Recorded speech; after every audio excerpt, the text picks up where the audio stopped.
मैं इस वक्त दक्षिणी लेबनान के सीमावर्ती इलाके में हूँ, जो सीमा इज़राइल के साथ यहाँ पर लगती है, नॉर्थ इज़राइल के साथ। और यहाँ पर पिछले 24 घंटों के दौरान 60 से भी ज़्यादा एरियल स्ट्राइक्स जो हैं अलग अलग घरों पर और अलग अलग हिजबुल्लाह के ठिकानों पर आईडीएफ की तरफ से की गई है। मेरे पीछे जो आप ये मलबा देख रहे हैं, ये दरअसल कल शाम तक एक इमारत थी और अब पूरी तरह से ये ज़मींदोज़ हो गई है। आप तस्वीरों में देख सकते हैं कि बिल्कुल जो है यहाँ पर कुछ नहीं बचा है।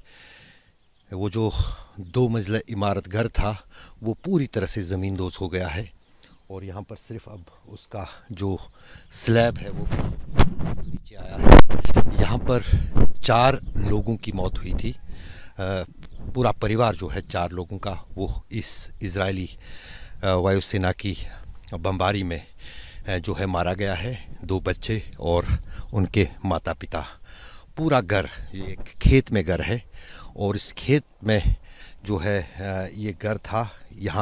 अब यहाँ पर गांव वालों को ये समझ नहीं आ रहा है, बेसारिया गांव है ये दक्षिणी लेबनान का, कि आखिर क्या इस घर में ना ही कोई हिजबुल्लाह का लड़ाकू था और ना ही कोई यहाँ पर हिजबुल्लाह का समर्थक था। फिर भी इस घर को इजरायली वायुसेना ने इस तरह से जो है हवाई बमबारी में तबाह क्यों किया।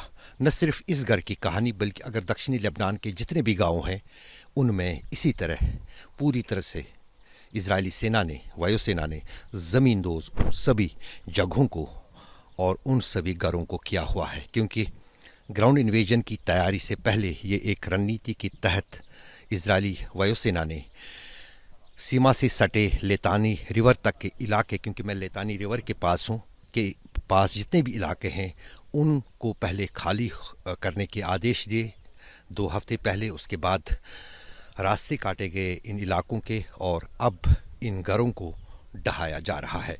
कहीं ना कहीं साफ नज़र आ रहा है कि जो रणनीति गाज़ा में हमास के खिलाफ लड़ते हुए इजराइल ने अपनाई थी, तो कहीं ना कहीं वही रणनीति अब यहाँ पर दक्षिणी लेबनान में हिजबुल्लाह को ख़त्म करने के लिए इजरायली वायुसेना की तरफ से की जा रही है।